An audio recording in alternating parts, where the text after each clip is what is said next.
Hello viewers, this is Bhavna Mehra. As we have already understood the basics of budget in my previous video, and we have also noticed that budget can be surplus, although in a rare cases, and also can be a deficit budget.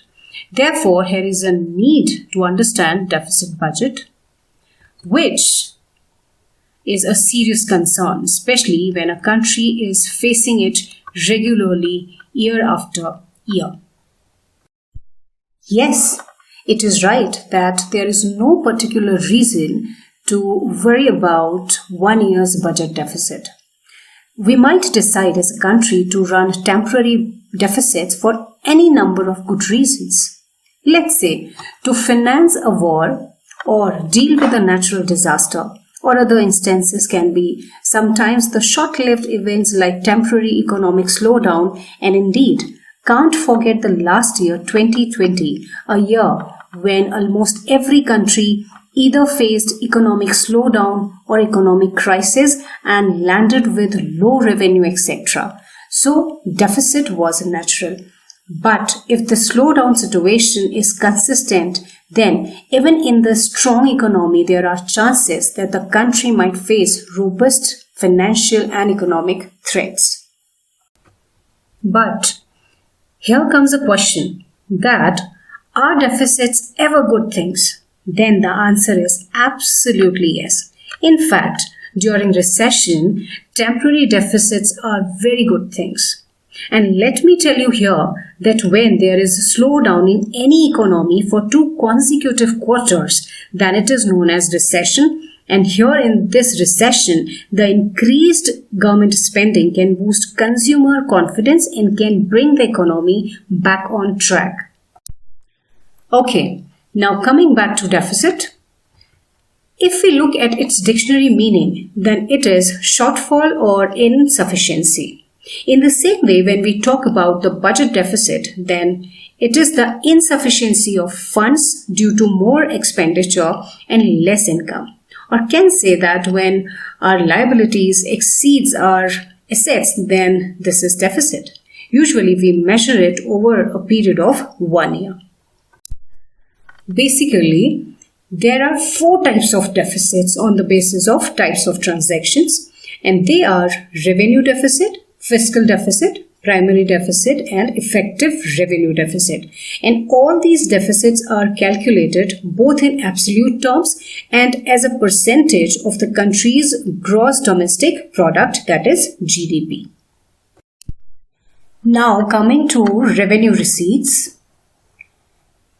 Revenue receipt is usually related to revenue account of the budget, which I have already covered in my last video, and which is always for a short term, that is 1 year, or can say which is recurring in nature or on a daily basis.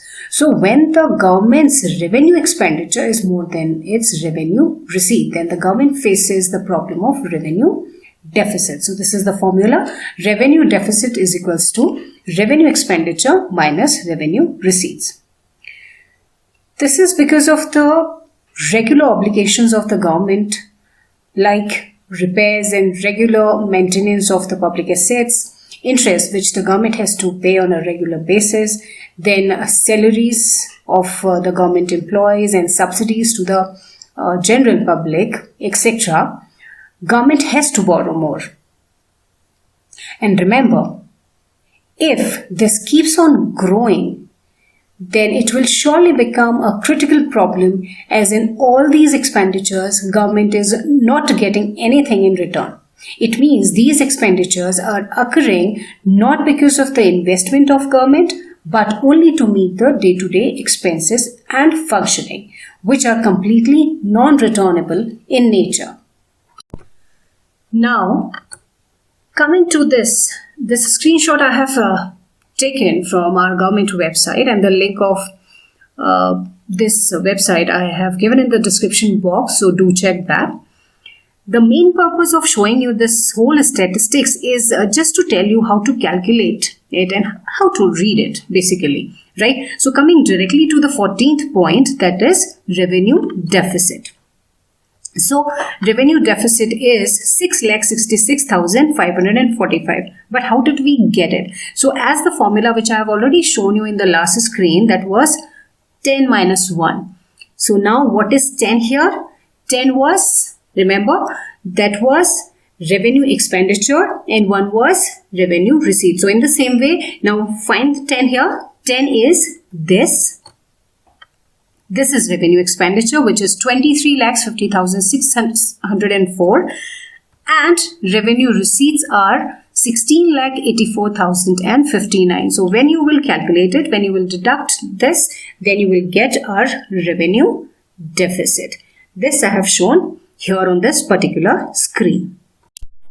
Second in the row is fiscal deficit, which is the total amount of money borrowed in one financial year by the government. The fiscal deficit in mathematical terms is total expenditure minus total receipts, where the total expenditure includes the revenue expenditure as well as the capital expenditure. It means it includes the revenue account and the capital account both. And the total revenue is the sum of revenue receipts, that includes tax revenue and non-tax revenue, and non-debt creating capital receipts, which includes recovery of loans. But remember, not the loan taken by the government, because that is the part of debt creating capital receipts. Further, the taxable income consists of the amount generated from income tax, custom duties, excise duties, GST, etc. Meanwhile, the non-taxable income comes from external grants, interest receipts, dividends, receipts from union territories, etc. Now coming to the statistics and directly coming to the 16th point, that is our fiscal deficit, because our main purpose is to focus here on fiscal deficit right now. How to calculate it? That is 9 minus 1 plus 5 plus 6. Now we just need to find out what is this 1, 5 and 6. So these are these figures. One is revenue receipt, which includes both tax revenue as well as non-tax revenue, and the other one, which is 5 and 6, a part of capital receipt that covers recovery of loans and other receipts. See, I told you it does not include the debt creating capital receipts. So this 7th point is not included here. So we will be adding these two, and the sum will be deducted from the 9th point. And what is this 9th point? 9th point is total expenditure. Here it includes both capital expenditure as well as revenue expenditure, right? So when we'll use these numbers, we'll apply that in the formula, then we'll get the fiscal deficit. And these values I have shown here on this particular screen, right? So it is showing the deficit of 9,33,615. Usually, fiscal deficit is equal to the debt creating capital receipts, or can say the borrowings and the other liabilities in one financial year are equal to the fiscal deficit. As you are seeing the figures here, so both the figures are same. So it is a kind of calculation of the government, where the government decides how much to borrow to meet the needs of both the revenue and the capital account. So these borrowings and other liabilities are nothing but our fiscal deficit. Third deficit is primary deficit. It is defined as fiscal deficit minus the interest payment on previous borrowings.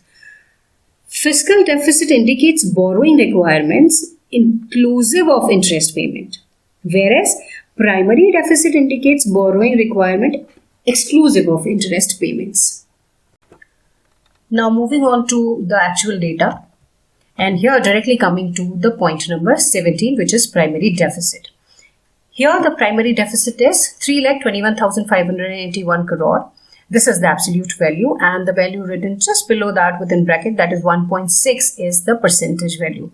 See, remember I've already told you that we calculate these deficits both in absolute term and in percentage term. So how we are going to calculate it? That is 16 minus 11. It means fiscal deficit minus interest payments. And here interest payments are 6,12,070 crore. So this amount will be deducted from the fiscal deficit, which is 9,33,651 crores. And ultimately we are getting this primary deficit amount. And the whole calculation is shown here. There is one more term, that is zero primary deficit.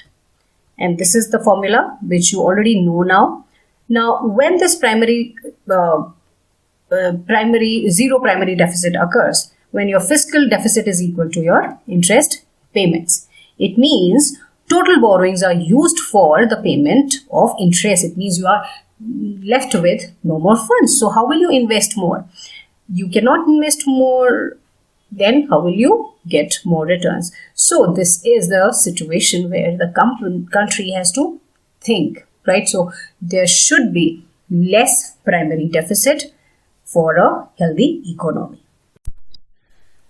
Next comes effective revenue deficit, which is the difference between revenue deficit and grants for creation of capital assets.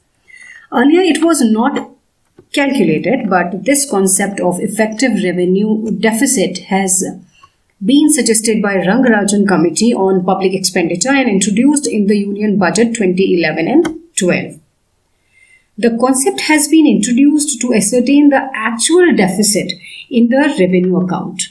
So all the grants given by the union government to the state governments or union territories or other bodies as revenue expenditure, or even if they are used to create asset, are actually not owned by central government, so it needs to be deducted. So here is the formula, that is effective revenue deficit is equals to revenue deficit minus grants and aid for creation of capital assets. So these grants are given to the state government, union government or other organization by the union government.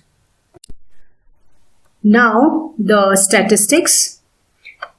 Now coming to the 15th point, that is effective revenue deficit. So this amount, how we are calculating? By 14 minus 12. And now what is 14? That is revenue deficit. And what is 12? 12 is all the grants which you are giving to, which the central government is giving to the state government, union territory or other bodies for their expenditure, right? So here that is 12.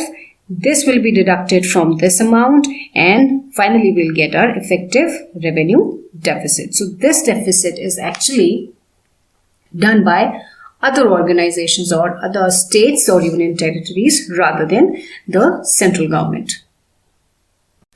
Now, as per the data of the last screen, all the values are written here, and remember these values are in crores, right? And then we have calculated our effective revenue deficit, which is 4,80,904 crore. Okay. There is one more deficit, but not on the basis of type of transaction, but on the basis of financing, and that is monetized deficit. It is also known as debt monetization, wherein the central bank extends monetary support to the government by purchasing government bonds, by printing more money. Till 1997, monetization of deficit was in practice in India. Earlier, the RBI used to directly monetize the government's deficit almost automatically through the issuance of ad hoc treasury bills. But later in the year 1997, this practice has been ended with an agreement between the government and the RBI. And later with the enactment of FRBM Act, that is Fiscal Responsibility and Budget Management Act 2003, RBI was completely banned from subscribing to the primary issuance of the government from April 1st, 2006. So now the central bank may purchase government bonds by conducting an open market purchase only. I hope you have understood all these deficits and why to and how to calculate them.